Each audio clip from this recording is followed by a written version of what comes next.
Et bonjour à tous, ravi de vous retrouver pour l'émission du lundi 11 mars 2024, date à noter dans votre calendrier puisqu'on est en train de faire de nouveau un nouvel ATH, un nouveau point haut, mais surtout nous sommes bel et bien rentrés dans ce qu'on appelle le price discovery, c'est-à-dire à partir du moment où on atteint des prix qui n'ont jamais été vus sur un actif, eh bien ça peut pousser un peu dans tous les sens. Alors quand même à tempérer avec le fait que ça fait des mois et des mois, peut-être même 6 mois consécutifs qu'on est en train de monter du côté du marché crypto, donc tôt ou tard il y aura des retracements et des retracements relativement majeurs, mais pour l'instant voilà, il n'y a que Dieu pour Bitcoin en ce moment, que ça soit pour les institutionnels ou pour le marché crypto, bien que les altcoins petit à petit essaient de rattraper leur retard, mais en tout cas ça fait plaisir de voir ce matin un BTC aller tout droit vers les 71 000 $. On a Ether qui est juste sous les 4000, toujours un peu au pas derrière le papa Bitcoin, tandis que le BNB imprime 7% sur les dernières 24 heures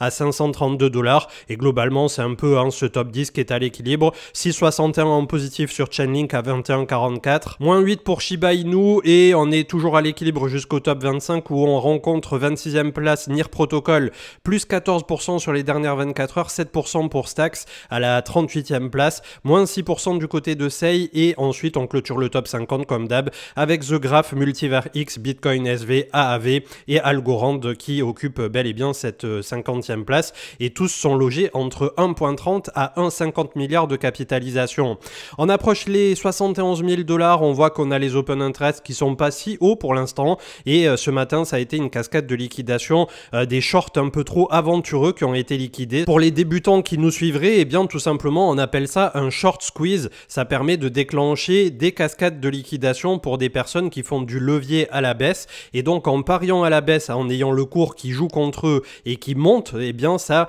clôture mécaniquement et automatiquement leur position, et on appelle ça un margin call. Extreme Grid 82, l'extrême euphorie est bel et bien là, et les ordres de marché, on voit que voilà, ça essaie de vendre à compter des 71 000 et jusqu'à 80 000, ça va être une belle journée de bataille je pense ce lundi. Quand on observe la map de liquidité, eh bien on est tout juste en train de commencer à nettoyer, mais le gros, le dur se trouve plutôt autour de 76-77 000 $, et là au fur et à mesure ça va se déplacer au gré tout simplement de la montée du cours lui-même. En bas, comme vous le savez, ça commence tout juste à avoir un tout petit quelque chose, mais c'est anecdotique, entre 60 et 63. On a un pic à 56 et ensuite il faut repartir du côté des 51 000, des 47, des 43, puis des 40 000. Donc tout ça, ça nous paraît super lointain quand on est à 70 000 $ de se dire est-ce qu'un jour on peut avoir un retracement à 40, 45, voire 50 si on avait un retracement de quoi 20, 25% bien tassé,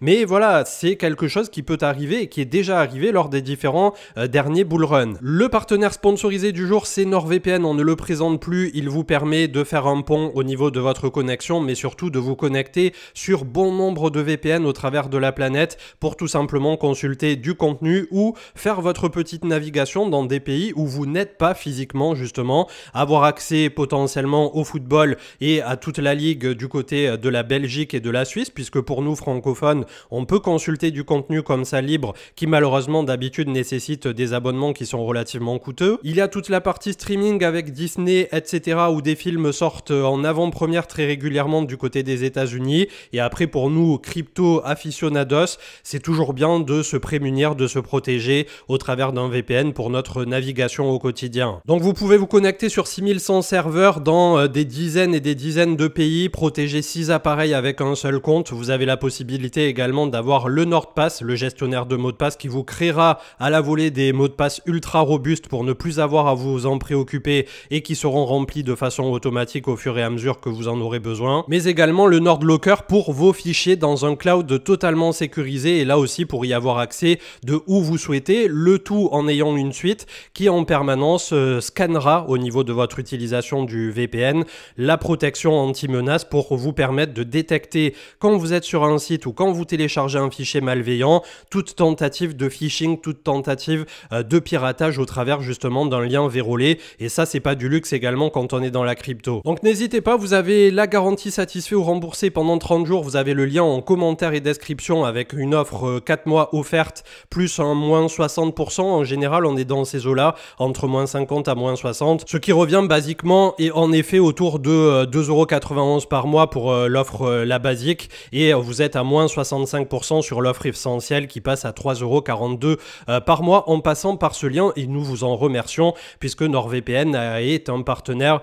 qui nous suit depuis des années désormais et qui font vivre tout simplement d'un point de vue financier la chaîne et toutes les dépenses qui s'en suivent. Le price discovery au niveau de Bitcoin, ça y est, les 71 000 sont là puisque je vois du côté du Scalpex que nous les avons franchis. Ça va être très dur de faire les news sans vouloir immédiatement aller voir du côté du Crypto Total et les charts habituels. En tout cas, un début de semaine sur les chapeaux de roue et un début de semaine qui s'est fait cette nuit également autour des Oscars pour Oppenheimer le film. Alors il y a eu sur 13 nominations 7 Oscars qui ont été remportés par Robert Downey Jr., le second acteur, donc qui est notamment l'acteur pour tout ce qui est Marvel, Iron Man, etc. Jennifer Lame pour le montage, Hoyt van Hoytema pour la photographie, Ludwig Göransson pour la meilleure bande-son. Il a été comparé à Hans Zimmer, peut-être même c'est le nouvel Hans Zimmer. On a Cillian pardon, pour tout simplement le premier rôle qui est magistral et d'un point de vue aussi purement photographie, cinématographique, technique. Ce film est une petite pépite. Et enfin Christopher Nolan pour la direction et Oppenheimer pour le meilleur film. Donc une semaine qui démarre là aussi du meilleur côté et je tiens à saluer le Média Positif qui sont une équipe, je crois, d'une petite dizaine de personnes, peut-être une quinzaine maintenant. Si je dis toujours pas de bêtises, ils ont leur bureau du côté de Paris et vraiment ils font un taf remarquable pour permettre au quotidien d'avoir beaucoup de positifs sur des réseaux sociaux qui sont parfois un peu trop négatifs. On a Tesla avec Jack Wyszynski, j'ai vraiment du mal à le dire à chaque fois, qui arrive sur une trend de très long terme ici autour de 170 $. On va voir ce que ça va donner. On avait CLCK, donc on est du côté du mining Clean Spark, du côté du Nasdaq qui a bel et bien rebondi autour des 15 $ et qui est en train depuis 72 heures de repartir en direction des 20 $. On avait un énorme zone de confluence sur le volume profile. Theta pour Crypto Yoda qui est tout juste en train de renverser la polarité et qui pourrait nous imprimer des grosses bougies, donc là aussi c'est plutôt propre. On a eu une périodicité où on cherchait un peu du pétrole, ça sera aussi à confirmer par la suite en Theta face à Bitcoin bien entendu. Kyungju, le bull cycle est en train de se dérouler et on aura des corrections qui arriveront, sachant que quand on mesure l'all-time average drawdown, c'est-à-dire la moyenne de toutes les grosses corrections qu'il y a eu au travers de la vie du Bitcoin, on est sur une moyenne à fond, vraiment depuis le début, moins 15%. Donc là, sur ce cycle de 2023, on était sur un maximum de moins 19 et pour lui, on était sur un average de moins 6%, ce qui fait que théoriquement, et voilà, pour ceux qui font un peu de maths, à partir du moment où on passe sous cette fameuse zone d'un retracement de, allez, moins 6% pour arrondir, ça veut dire qu'on est déjà au-delà des clous de ce cycle et que ça peut être intéressant de regarder pour ceux qui comptent justement faire du DCA un peu plus proactif, etc. Willy Woo qui confirmait la structure et la densité du cost basis au niveau du Bitcoin pour tout simplement ce cycle, et on a des Bitcoins qui sont en train de changer de main, mais pour des mains qui sont de plus en plus justement institutionnalisées. On avait les alts au niveau du chart global pour Crypto Yoda toujours qui pourrait topper selon lui si on fait cette petite progression relativement linéaire bien qu'on soit en logarithmique. On aurait 3700 milliards peut-être pour les alts, tandis qu'ils ont topé à 1700 milliards au dernier cycle. Ça paraît être des targets tout à fait réalistes et raisonnables puisque encore au cycle précédent, en 2018, on avait topé à 474 milliards. Donc on avait imprimé vraiment une énorme progression et là ça ferait basiquement un peu plus d'un fois 2 au niveau de la cape des alts. Donc ça paraît vraiment pas super voilà, aventureux d'espérer un fois 2 du côté des alts. On avait Parseus qui proposait un trade un peu voilà, philosophique sur la difficulté de la vie, les critiques, les moqueries, le doute, etc. Et il faut toujours tout simplement prendre le verre à moitié plein. C'est souvent ce qu'on a répété et dit sur la chaîne et je pense que c'est aujourd'hui aussi ce qui vous plaît sur la chaîne de CM, sans vouloir trop me jeter de fleurs ou quoi que ce soit. C'est qu'on a essayé, quand bien même j'ai traversé comme vous tous des périodes de doute intense où je ne savais même pas quelques trimestres au préalable si un jour on reverrait Bitcoin sur son ex-ATH. J'en ai vraiment douté en profondeur à un moment quand on était à 15 000 et tout ça. Je vous avouerai que c'était extrêmement difficile d'un point de vue psychologique et pourtant on a été tous là, on a continué d'y croire, on a rechargé sur les points bas, on pensait qu'on irait peut-être à 12 000, ça nous a pas empêché d'attaquer notre DCA autour de 15-16 et derrière quand ça s'est retourné on en a très largement profité et vos commentaires positifs au quotidien continuent de donner de la force pour traverser traverser ce cycle haussier ensemble qui ce coup-ci est le bon côté de la médaille puisqu'on est tous en train de gagner des sous, etc. et de voir ce marché progresser ultra positivement. Mais n'oubliez pas que demain, eh bien, lorsque le marché se retournera, il y aura une majorité d'entre nous, d'entre vous, qui seront malheureusement perdants, qui ne seront pas sortis du marché, qui n'auront pas pris de profit, qui seront pas en stablecoin, peut-être même qui n'auront pas cash out, alors qu'ils avaient des objectifs de vie qui étaient là, réalistes et réalisables juste sous leurs yeux. Donc faites très attention à ça et j'y reviens dans un instant. On avait Vitalik Buterin, c'était la citation de Goku qui a déclaré: si des ordinateurs quantiques sont disponibles et que de mauvais acteurs sont capables de les utiliser pour le voler des fonds des utilisateurs, la blockchain devrait alors être modifiée en hard fork et les utilisateurs devraient télécharger un nouveau logiciel de portefeuille, mais peu d'entre eux perdraient leurs fonds. L'infrastructure nécessaire à la mise en œuvre d'un tel hard fork pourrait en principe commencer à être construite dès demain, ce qui permettrait à l'écosystème Ethereum d'être prêt au maximum au cas où une urgence quantique se produirait effectivement. Donc là, on en est encore loin de toute la menace quantique, mais c'est vrai que ça pourrait devenir un peu plus réel et dans pas si longtemps. Mark Bond qui nous rappelait que c'est le passage à l'heure d'été US ce week-end, donc à compter d'aujourd'hui, ouverture des marchés US à 14h30 et fermeture à 21h. Et comme le dernier cycle nous a surpris avec le fameux point autour de 15 000 $ pour le point bas, 15 500 pour être précis, on n'était jamais repassé sous l'ex-ATH lors de la vie du Bitcoin et donc l'ex-ATH était à 20 000. Donc c'est là où c'était relativement dur de se dire peut-être qu'on s'est tous trompés. Finalement, voilà, c'est des moments de doute aussi qui nous permettent tout simplement de rester humain et de pas se dire oui, coûte que coûte, j'ai raison, je meurs avec mon investissement, etc. Et donc toujours en restant factuel, eh bien on a un bull run là qui est en train de se dérouler à vitesse grand V, à vitesse frénétique, et donc il y a une possibilité qu'il trouve son terme en 2024 et non en 2025, qui était le plan que j'avais esquissé depuis le début, en me basant sur toutes les données qu'on avait au préalable, puisque on a eu quand même beaucoup de cycles qui se sont passés de la même façon, bien qu'à chaque fois ils soient un peu différents. Donc globalement, le coup que je vais essayer de jouer en fonction aussi de la régulation des stablecoins qui va arriver très dur et très fort en 2024, c'est d'essayer de prendre mes profits petit à petit des actifs volatiles comme les altcoins, etc., ou même un peu de Bitcoin pour les mettre en stablecoin en attente et par la suite les basculer, pourquoi pas, lorsque je ferai des cash out, etc., en ETF World, en SP500, en Nasdaq, peu importe, en attendant potentiellement le pivot de la Fed qui devrait intervenir entre l'été à l'automne grand maximum.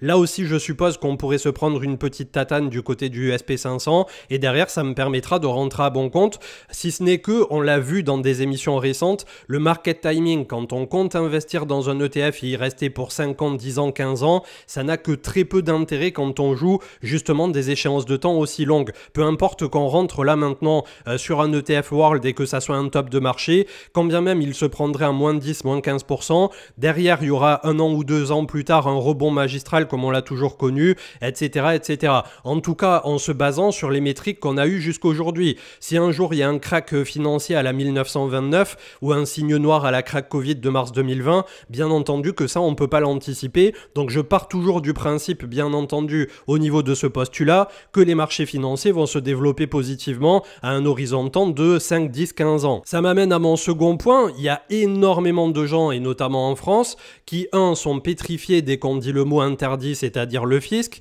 et qui, deuxièmement, quand on parle des 30% de la flat tax du cash out, sont encore plus pétrifiés, soit ne veulent pas le payer, soit disent, dans tous les cas, je sais pas trop comment il faut s'y prendre, etc. Donc bien entendu qu'on en rediscutera et qu'on essaiera de vous apporter énormément de contenu éducatif, de la bonne façon de pouvoir déclarer vos cryptos et d'être dans les clous par rapport aux personnes qui se trouvent en France justement. Mais d'un autre côté, le jour où vous êtes en bourse tout court pour mettre de côté justement en aparté les cryptos, vous allez systématiquement payer quand vous êtes en France un 30% sur vos plus-values. Donc ça, c'est un débat qui me fume un peu quand je lis les commentaires du côté de Twitter. Celui qui a fait des gros gains qui veut partir à l'étranger, ok, ça c'est carré, vous avez tout à fait le droit de le faire, vous partez avec votre petite famille au soleil et vous faites votre pura vida en faisant des cash-out si possible dans un pays qui est à 0%, c'est magnifique, c'est juste parfait. Mais à partir du moment où il y a des gens qui veulent rester en France, qui veulent être carrés, qui veulent pas se faire emmerder plus tard par le fisc,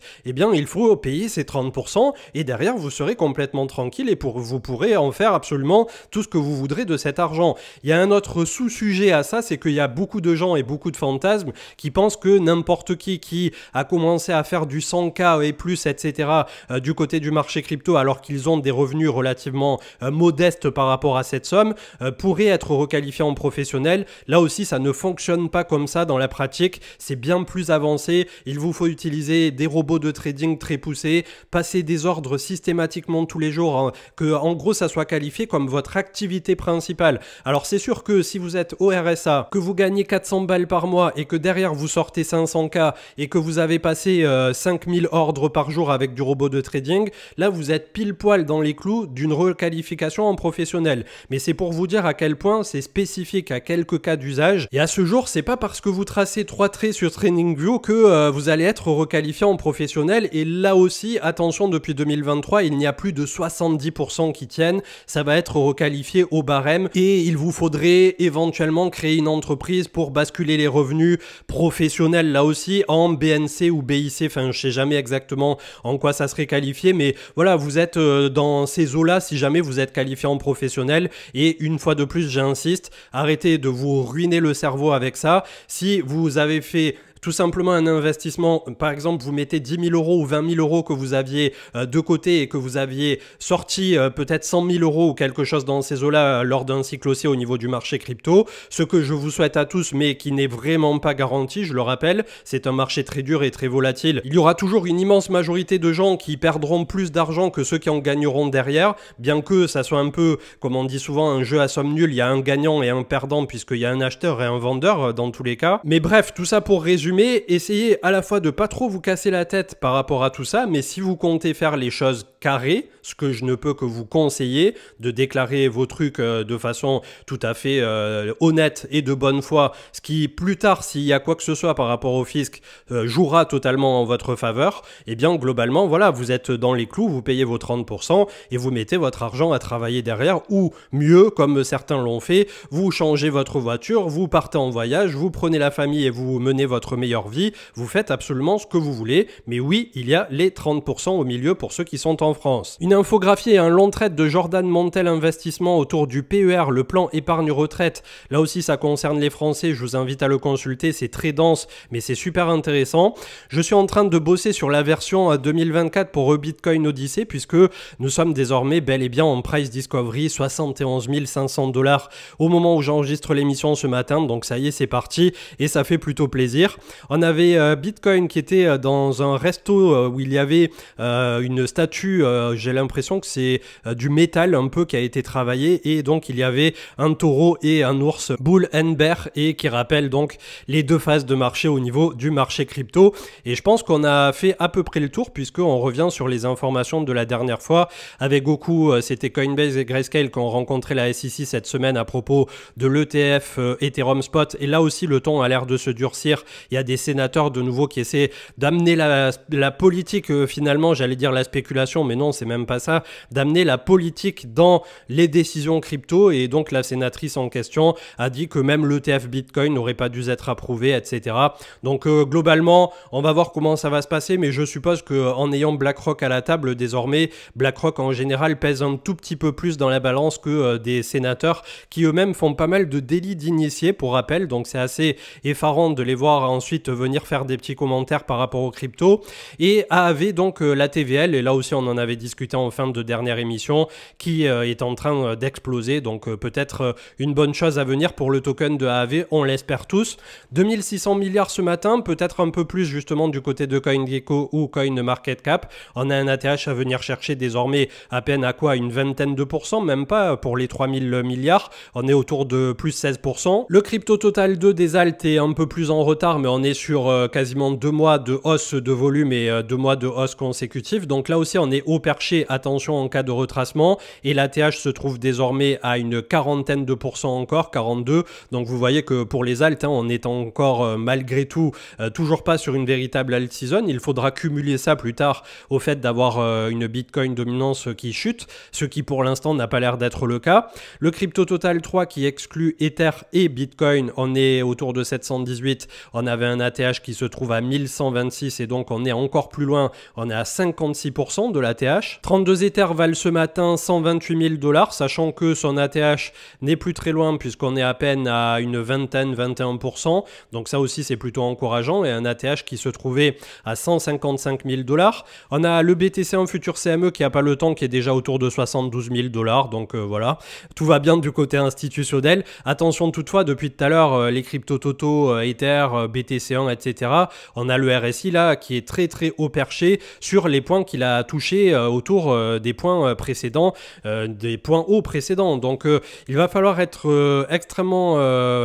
sur la défensive aussi pour cette année 2024, de détecter quel va être le moment où on a juste une correction de cours de route justement par rapport à cette trend haussière, et le fameux moment où ça décrochera complètement, peut-être un peu plus tard, puisque là on rentre tout juste en price discovery, et ça pourrait intervenir justement un peu avant ou un peu en début d'été, avec le fameux pivot de la Fed qui serait bel et bien annoncé, et derrière le SP500 qui ferait son petit retracement. Le CAC 40 a ouvert dans le vert, donc 8028 points. On a le SP500 qui avait clôturé en bougie, ça n'a pas changé, ça réouvrira qu'à aujourd'hui 14h30 pour ceux qui ont suivi. 4000 $ pour Ether, donc là aussi pas mécontent de vous avoir donné ce chart au moment où on était en train de faire le pullback à 2100, 2200. Derrière on a eu une résolution haussière juste parfaite avec un chart long terme qui se respecte, et là aussi attention, on est très haut, autour de 85 de RSI. On avait fait du 92-93 lors du dernier cycle. Ça veut pas dire que quand il va commencer à dégonfler, le cours ne va pas continuer de monter, mais ça veut dire que à quelques semaines, quelques mois, on est déjà potentiellement sur la pente glissante. Le gold qui est à 2180 $ long, c'est MicroStrategy qui avait clôturé en positif de plus 10% la dernière fois. Le CW8, c'est-à-dire le fameux MSCI World de Amundi, qui est autour de 487 points. La moyenne mobile 20 est à 453 et le support est à 436, en ayant une moyenne mobile 200 à 387 si jamais on avait un crack majeur à la Covid ou un truc comme ça. Donc vous voyez que eux, au niveau des indices, au minimum c'est un moins 7%, ensuite le support est à moins 10, moins 11, et un crack majeur ça serait une vingtaine de pourcents, ce qui mettrait là aussi, si on prend une dizaine de pourcents annualisés depuis bien longtemps pour le MSCI World, à peu près 2 ans à être totalement récupéré, si on prend en considération que après un point bas on continue de faire du 10% par an. Coinbase qui avait bel et bien percé aussi, on va voir comment ça va se passer aujourd'hui, surtout que ça lui avait permis entre temps de revenir backtester la zone de sortie et la moyenne mobile 20 autour de 115 $, donc c'est juste du petit lait cette action pour ceux qui font du trading et du chartisme. AAV qui est aux portes du break, il faudra enfoncer par la suite la moyenne mobile 200 qui est à 145, et ensuite c'est cuicui les petits oiseaux. DXY qui casse bel et bien à la baisse le support des 103 points, on va voir là aussi pour la semaine, mais en tout cas ça donne un peu plus de jus du côté des actions et du côté des cryptos, c'est plutôt positif. La Bitcoin dominance qui malgré tout, avec un Bitcoin à 71 500 ce matin et temps positif à nouveau proche des 54%, donc quand vous voyez les alt pump actuellement, mais dites-vous qu'on n'a rien vu vraiment, hein. C'est ce que disait Crypto Yoda au niveau de son chart, les alt on est encore hacké, on n'a pas fait de nouveaux points hauts au niveau du crypto total des alt, et on a un simple rattrapage, ce qui veut dire que potentiellement le jour où on va franchir l'ex-ATH du crypto total des alt, une majorité des alt, des gros dossiers, auront déjà eux-mêmes potentiellement franchi leur propre ATH. On a un gros réveil du côté de ZRX, je vous avouerai que je ne l'ai pas du tout suivi lors du bear market ce truc, donc je suis vraiment pas dedans, mais voilà, je vous donne l'information puisqu'il est parmi les top gagnants du jour. On a NIR Protocol également qui nous fait vraiment du propre, pour pas dire du sale, comme diraient les jeunes, mais voilà, c'est plutôt cool de voir ça avec énormément de volume. Le souci c'est qu'en termes de RSI on est déjà à 85 en hebdo, RNDR qui suit derrière à plus de 8%, on a ORN qui suit également, PP à 9%, Marathon Digital qui avait clôturé dans le vert la dernière fois à plus 8 et qui a bel et bien défendu le support des 22-23 $, Immutable X plus 6,46, on a Phantom, Theta, KNC, Kyber Network, XVS, EWT et le VIX qui continue de nous faire des plus 5,50 en daily. Il va falloir observer ça puisque la tension risque de venir effectivement au niveau du marché US du côté du fameux pivot de la Fed, et c'est à partir de là qu'on saura qui faisait quoi concrètement et si l'économie américaine était si forte qu'elle le prétendait sur ces marchés. Je vous souhaite une excellente journée, on se retrouve ce soir pour une émission de folie autour de 20 h du côté de Twitch. Continuez d'être prudent et savourez ce qui est en train de se dérouler puisque en 2022 on en avait carrément chié. Très bonne journée et à plus tard. Ciao ciao.